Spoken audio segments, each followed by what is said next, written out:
Welcome. Can people see me? Can you hear me? All right, We can great. see you in Welcome. your nice white shirt. Yeah, I'm going to cross my arms, but you know, good afternoon or good morning, or and I hope you've had your lunch or breakfast wherever you're uh, joining in from. I'm Ignacio Dayrit. I'm with the Center for Creative Land Recycling, and this is probably one of our kickoffs for the EPA grant season. You know, Writing grants can be stressful, and we're going to try to make it as fun for you to start as possible. This uh, Lunch and Learn isn't meant to be comprehensive, though we will have the EPA folks in the room, so you can ask your technical questions as well. There will be many webinars coming the next few weeks. But we wanted you to get started because once you get started, then you have some momentum, and you don't want you. Really recommend that you start thinking about it before the RFA comes out, because once the RFA comes out, you might start getting into panic mode, and we don't want that. We want you to get started early. So thank you to the EPA staff for putting in Mr. Cleanup Grant. That was not my idea. We do have, and it's not just me, we have a great team at CCLR. And so, but I got the short straw and got to wear the white t-shirt. It's really a team cleanup grant. And you will meet the rest of the team later. Uh, and because and I'm going to explain how this process goes, getting reviewed, but just a little info about C Clear for those of you who don't know us. I understand many of you are from California and Region 9, but we also have a lot of friends from Region 10 and the rest of the country. So again, welcome. But again, C Clear, we're one of the technical assistance to brownfields providers of the EPA. We also provide technical assistance in California. Uh, these slides will be made available to you, so I'm not going to read through it. I just want to get to the meat and potatoes of the grants. So a little about the basics. I'm sure many of you know this, but there is still a misconception that a brownfield has to be contaminated. Now, many of you have sites that are contaminated. That's why you're here for Mr. Cleanup. But in reality, you can use brownfields funds on sites that are perceived or suspected to be contaminated. So we just want to drill that message across. People are starting to get the message. Uh, and perhaps we will get more cleanup grant applications in the future. Another another issue or matter worth highlighting is the administration's Justice 40 initiative. We want your cleanups to line up with the initiative, because the more they line up with the initiative and your own plans, the more competitive you will be.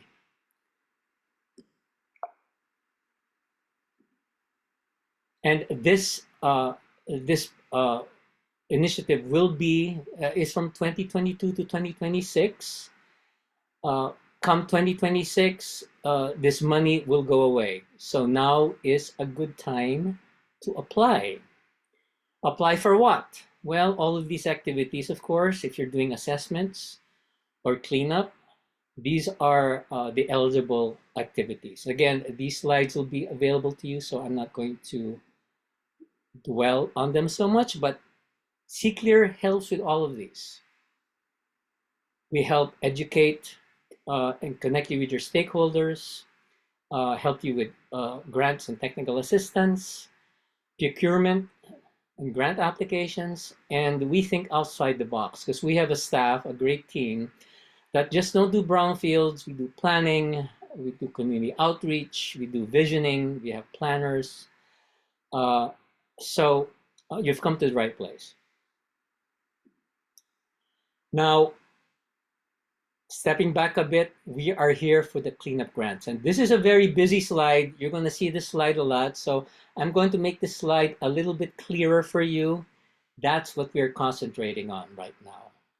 There are going to be estimated 63 awards for cleanup grants, totaling 100 million this year.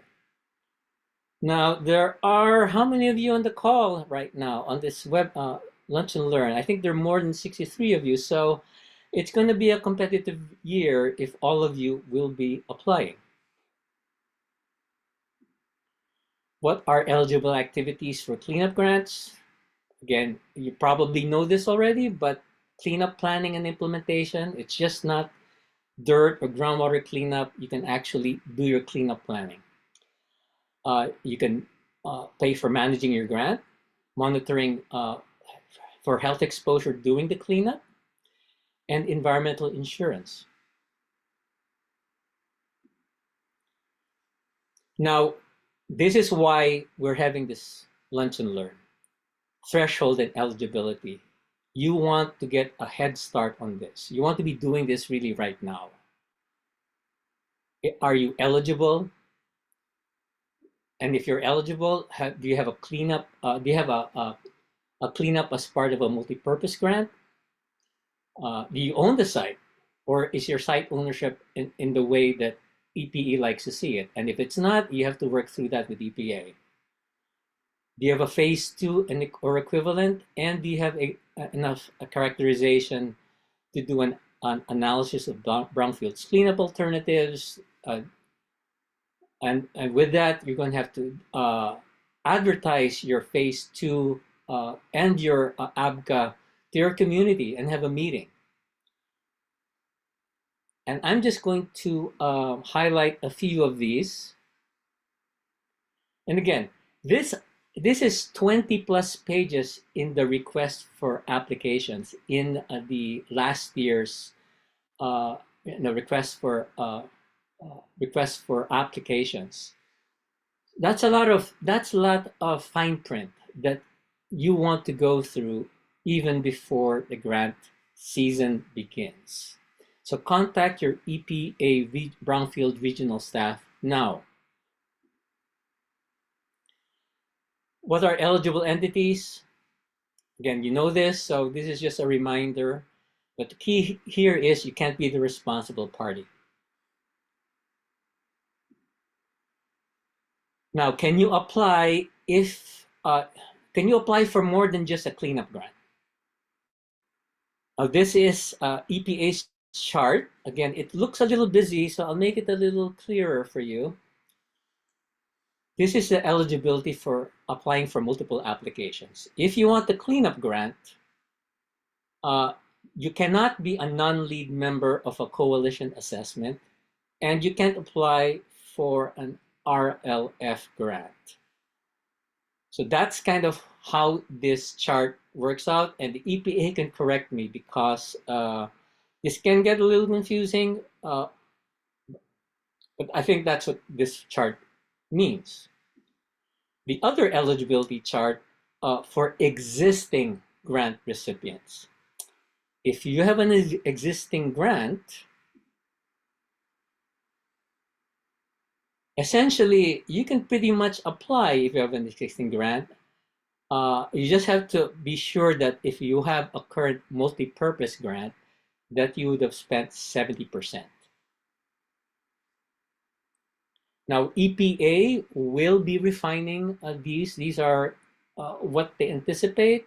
This is being refined as we speak, so this may change. Other sticky situations for cleanup grant. Readiness. Again, do you have enough characterization to write your ABCA and to determine whether you're eligible for a voluntary cleanup program or voluntary remediation program. It's called differently across the states, but essentially it's the cleanup program of your state or your regulatory agency. Doing the community notification, the meeting, and the report. Some applicants wait until the last minute to do their meeting and do the report. That's not a good idea. That's why we're asking you now, please don't get into that situation. It gets really stressful. So consider your lead times, uh, and you're noticing. We get lots of questions as to what notice is what's the proper noticing for a cleanup grant. It varies according to your situation. And lastly, who's going to be doing all this work? Some of you are coming to a cleanup with assessments done through perhaps a targeted brownfields assessment from the EPA.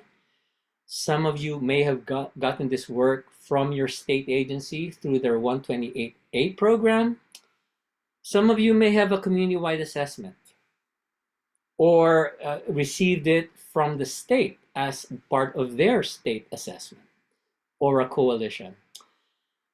So you may have consultants already in place, or you might be looking for a consultant, especially if you got it from a TBA, a targeted brownfields assessment, or if someone else did the assessment for you. So you have to think about your consultant relationship. Is it existing or not? What type of contractor or consultant do you have? Many consultants, they help you find the contractor. Some consultants are more like design build type consultants where they also have a branch of their company that actually does the cleanup. They do the engineering, and another branch of the company does the cleanup. And if you have an existing contractor or consultant, how long have you had this contract? Because if it's 4 or 5 years old, you might want to check on their pricing. So those are things to think about during with contractors and consultants. And now is the time to ask EPA about that, because once the RFA comes out, then you might not get all the questions you want answered on contractual issues, because we're experiencing this right now, or we had this issue with other grants. So you want to do this right before the RFA comes out. So what you do now is contact your regional staff. Let them know you're applying and ask them about threshold issues. Let CCLR or your TAB know, your technical assistance provider know that you're applying to. So we can set up, prepare, figure out how many we have to review and gear up, and discuss your procurement and sub-awards if necessary.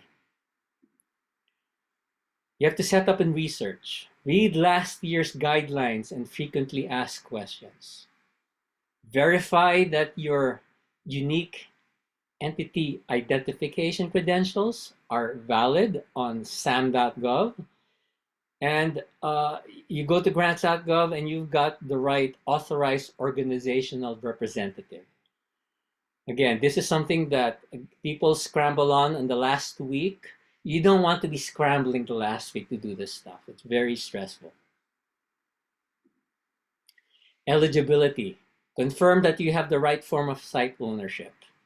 LLCs are a no-no, at least last few years. You have to check in with the EPA if you do not have fee simple ownership. Complete your site characterization so that your ABCA is ready to go and you can have your meeting. And you can contact your state regulatory agency as well so that they can get you started with their requirements to get a letter out to you. Other things to iron out, start looking at your budget and work plan and your schedule. You don't have to do this right now, but start thinking about it. And yes, you will need advice for that. If you don't have a consultant, CCLR may be able to help you, or your TAB provider may be able to help you, but you're going to need some detail there. Start thinking about how competitive you might be. And you can do that by connecting with the community. Define the outcomes that you want from your site reuse.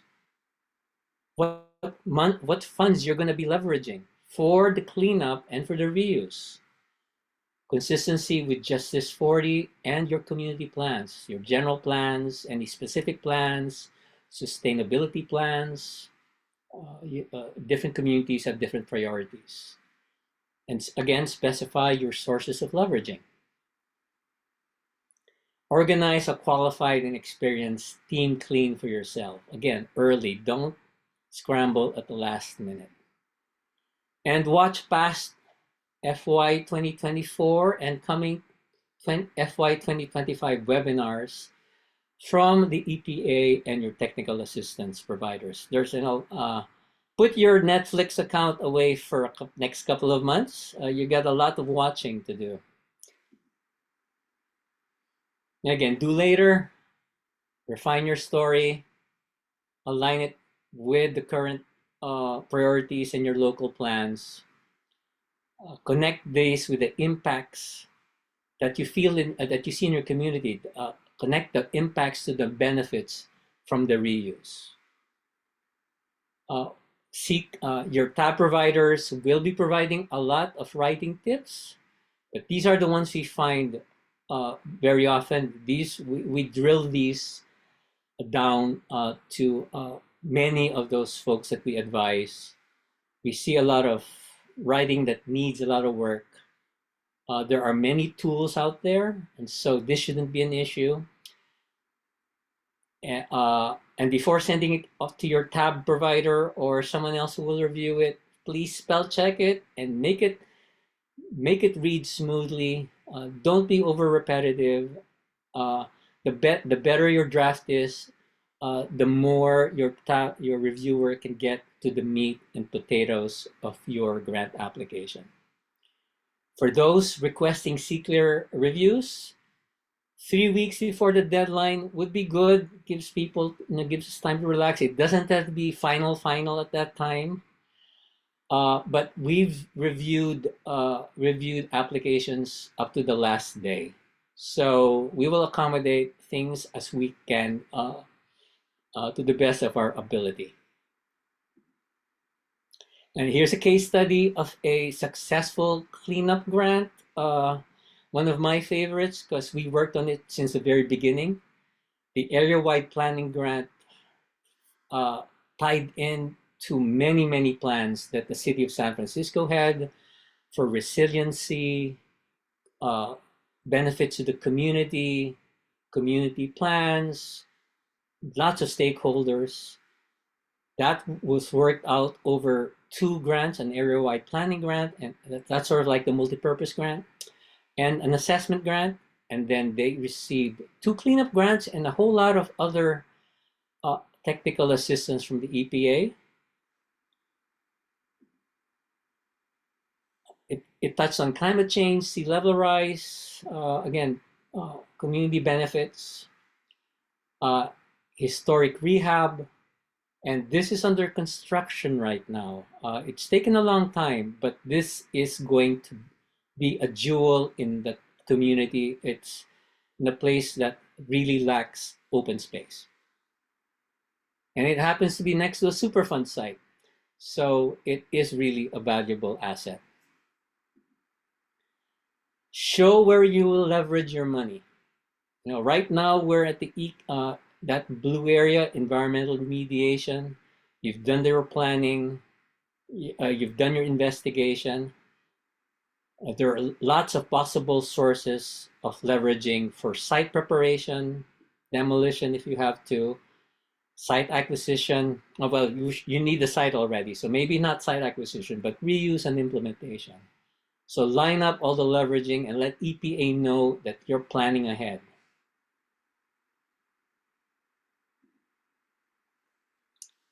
Again, back to CCLR's assistance, we have an 83% success rate. Now, cleanups tend to be less competitive than assessment grants, but we'd like to review at least 2 rounds of your grant application. We're going to provide a cheat sheet that kind of looks like that.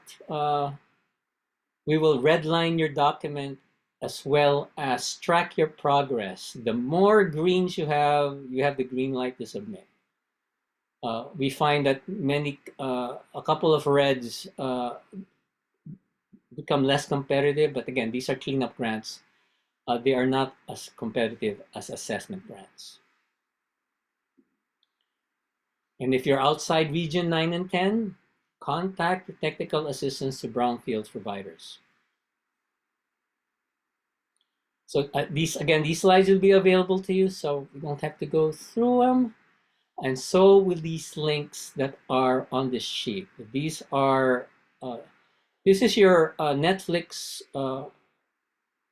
playlist for the next couple of weeks.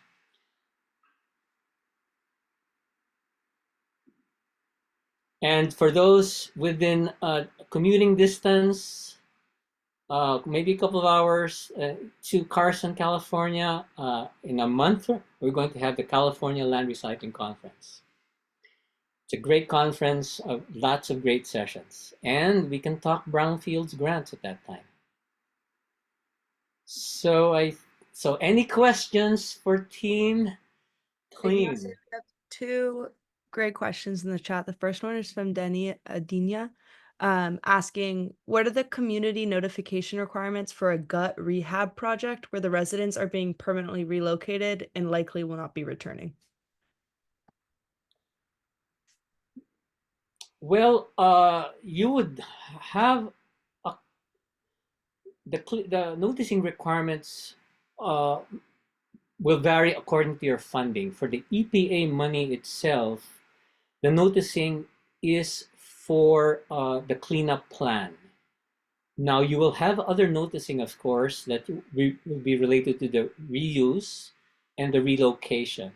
Now those would be important to bring out, to mention in the grant application, that you are that the residents will be relocated, or and if of course if they're being if they impacted by the relocation, then the project, I would assume, is providing accommodations. For instance, HUD has relocation requirements.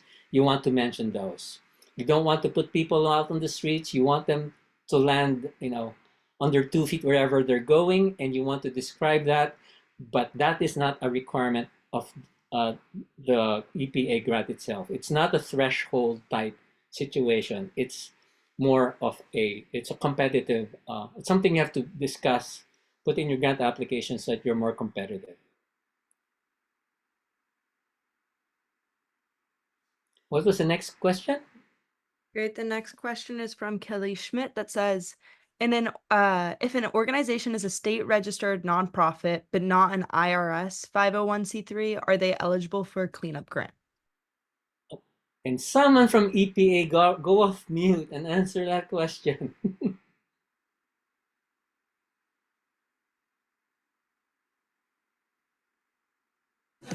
Hey, Ignacio, this is Daniel. I can try to answer that question. There's actually a portion of our guidelines titled Other Nonprofits, I believe, for the purposes of an EPA cleanup grant application. In some cases, we make eligibility determinations like on a very case-by-case basis. So for your specific situation, I would simply just encourage you to reach out to your EPA staff, because a lot of times it really just depends on the project and the type of organization. And usually, if there's any uncertainty, we'll get advice from our regional council as well.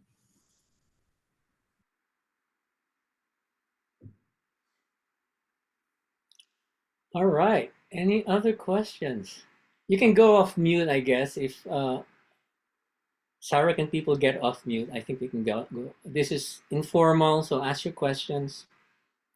And we'd like to send you back to your lunch or breakfast or your, as you call them where I come from, merienda. So There's another question in the chat from Paul. Paul, I don't know if you want to come off mute and ask, or I can keep reading them out of the chat.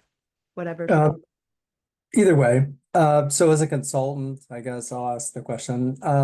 It's often the case that we're looking to assist eligible entities with projects that could be either possible assessment grants or cleanup grants. And in many cases, it can be hard to connect with cities or towns or staff because of limited resources on their end or knowledge about brownfield grants in general. And so what would you recommend as the best approach?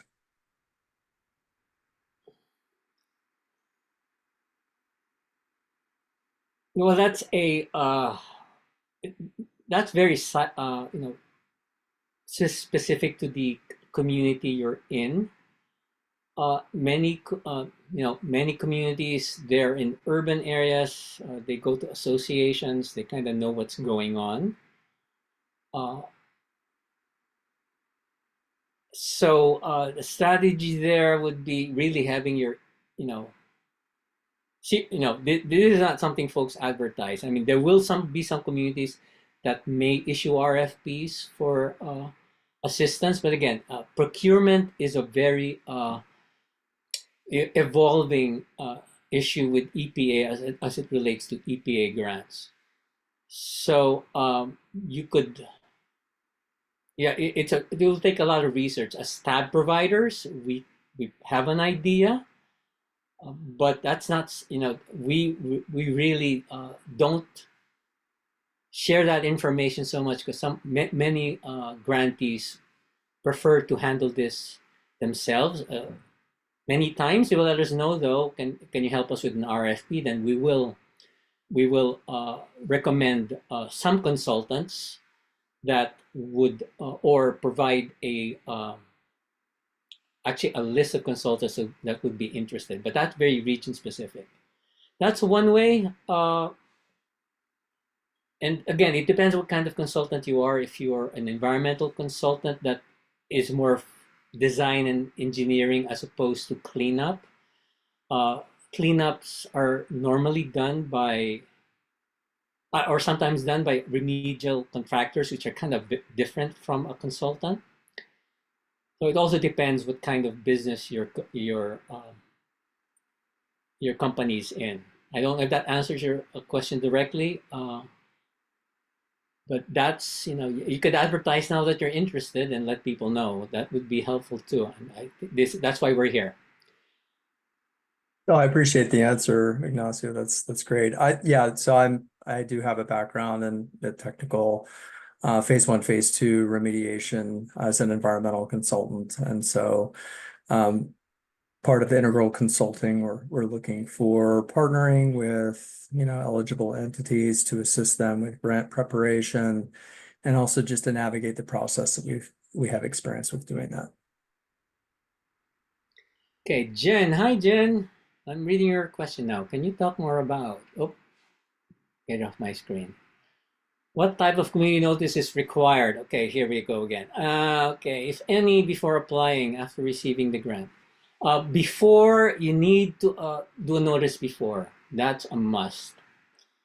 And notice, again, depending on what kind of entity you are, you work for a city. So cities usually, you have different ways of doing it. You can publish it on your website if that's normally how you do customarily do your noticing. You can put it on the agenda. You can put it on a consent calendar, and it can be pulled if people have comments. Those are a couple of ideas for cities. For nonprofits, it's the way you do workshops normally. You have mailing lists, and you're familiar as you're doing your projects. Many affordable housing developers already have mailing lists that are targeted to the neighborhood doing a project. You can send it to that same mailing list and let people know. That's fine if you're a nonprofit. And again, it depends across the board. Some folks, what they do in rural areas, many people just go to the post office or they go to the tribal office. They post it there because that's the way they do their noticing. But don't just do an earnest effort to to reach out. One or two, more than one method is always better than just one method, because not everyone has access to some forms of notification. Did that answer your question, Jen? Feel free to come off.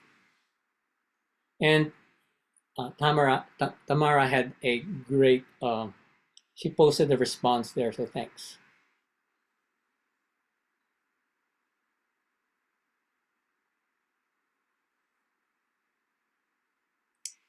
All right, well, we're coming on are we 45 minutes now? Yeah, so anyway, any more questions?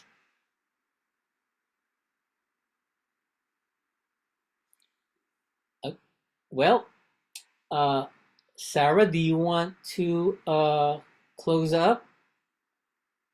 Yeah, I'll just finish up by dropping the link to CCLR's technical assistance Calendly in the chat. So if you guys had any questions you weren't able to ask, or anything you need clarification on, this is a great link. It will set you up with a 15-minute or a 15 to 30-minute brief intro call with one of our staff members, and we can point you to the right person to, in more detail, work with you on whatever question you have come up, and just help you along the way as this application process starts to unfold. Great. All right, well, we're giving you 10 minutes back of your lunch. That's great. So